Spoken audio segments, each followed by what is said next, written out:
Hey guys, and welcome back. Today we're going to do this really colorful freehand and nail stamp nail design.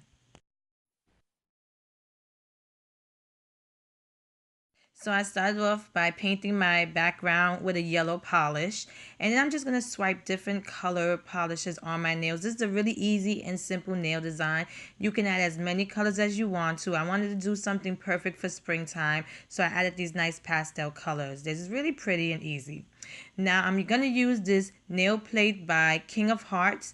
I recently found this on Amazon. I absolutely love it. It's like a clear nail stamper, and it's well etched. Like you can put a coat of paint and just swipe it and pick up the design so easily. And I'm using the DXE05 plate, and I'm going to apply white polish onto this nail stamp design. I thought that adding a white stamp design on top of the nails would just bring out the look even more instead of doing a black design. I just thought it just gave it a nice softer look.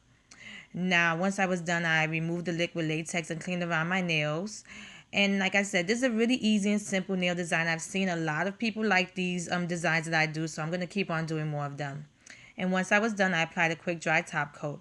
And here's the finished look. If you like this video, please give it a thumbs up and subscribe to my channel to get updates on when I upload new videos. And check out my Instagram at Funwithmynails to see more of my nail art. Thanks so much for watching. See you next time.